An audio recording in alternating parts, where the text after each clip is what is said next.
किसान भाइयों नमस्कार। आपका स्वागत है एक बार फिर से फार्मिंग नॉलेज यूट्यूब चैनल पे। किसान भाइयों आज की इस वीडियो में हम बात करेंगे कि हमें बतख पालन में नुकसान क्यों होता है। आखिर वह कौन से कारण है जिससे हमें बतख पालन में नुकसान होता है। तो आपके लिए यह वीडियो बहुत महत्वपूर्ण होने वाला है।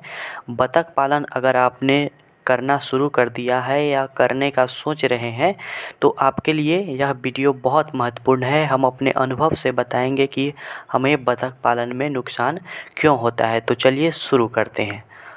बतख पालन में नुकसान का पहला कारण होता है डक का शेड बनाना। मतलब डक के लिए जो आप घर बनाते हैं तो आपको इस बात की जानकारी नहीं होती है कि कितने बतख के लिए हमें कितना बड़ा घर बनाना चाहिए, और आप बहुत बड़ा घर बना देते हैं।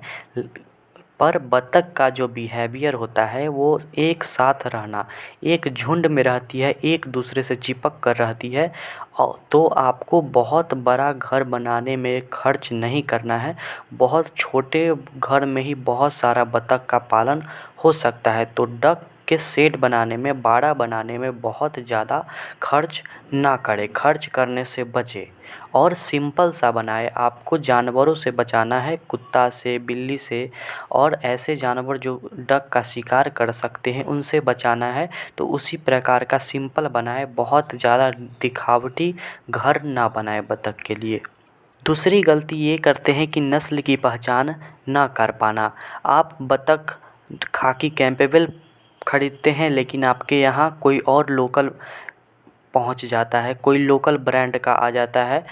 अगर आप इंडियन रनर ख़रीदते हैं तो फिर ऐसा आ जाता है जो अंडा देती ही नहीं है। तो जिस डक को आपको ख़रीदना है उस डक के बारे में संपूर्ण जानकारी ले लें। उसका कैसा कलर होता है, उसके पेरेंट को देखिए, वहाँ पर जाइए जहाँ से आप डक ख़रीदते हैं। सिर्फ ऑर्डर करके मंगवा लेने से आपको मिक्स दे देगा, जो कि अंडे में या बॉयलर हो या लेयर हो आपको प्रॉब्लम होगा। तीसरी गलती यहाँ पे ये करते हैं कि सही से भोजन न देना। हमने तो बतख पालन का शुरुआत कर लिया लेकिन भोजन हम सही मात्रा में नहीं दे रहे हैं। अगर आप बतख पालन कर रहे हैं तो आप जानते ही होंगे कि बतख एक दिन में कितना भोजन करती है। तो आपको उसी प्रकार का भोजन देना है। बतख जल्दी से बढ़कर आपके लिए अंडे दे, और या आप मीट के लिए कर रहे हैं तो जल्दी से मीट के लिए तैयार हो जाए। उसके बाद गलती ये करते हैं कि बतख के लिए तो बड़ा बाड़ा बना लेते हैं, बड़ा घर बना लेते हैं बतख के रहने के लिए, लेकिन उसकी गंदगी को साफ़ नहीं करती है। जैसे कि अगर आप बतख पालन कर रहे हैं तो आपको इस बात की जानकारी होगी कि बतख एक दिन में कितना गंदगी करती है, और बहुत ही ज़्यादा वो गंदगी का स्मेल बहुत ही गलत होता है। तो आपको उसकी सफाई करना है। उनके लिए भी बहुत ख़तरा बन जाता है। अगर आप 2 से 3 दिन तक सफाई नहीं करते हैं तो वो माहौल बहुत ख़राब हो जाता है, पूरा सराउंडिंग ख़राब हो जाता है। तो आपको बतख की देखभाल में सबसे पहली कदम ये है कि आप बतख की बाड़ा की सफाई कीजिए, जिससे उनमें बीमारियां न लगे और वो सही सुरक्षित रहें।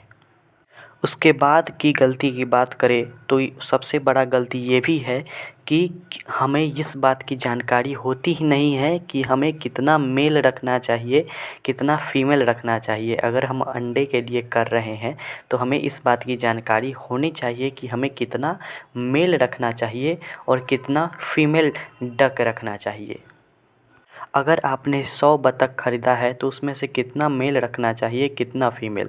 तो मैं बताऊं तो आपको 20 मेल रखना चाहिए और 80 फीमेल रखना चाहिए अगर आप अंडे के लिए कर रहे हैं तो।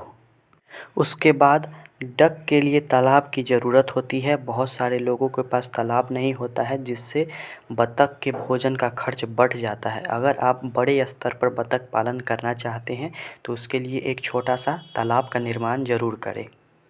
और गलती ये करते हैं कि बड़े लेवल से शुरुआत कर देते हैं। चाहे आपके पास कितना भी पैसा हो, बतख पालन आप जब भी करें तो छोटे लेवल से शुरुआत करें। 500 1000 बतख से बतख पालन की शुरुआत करें।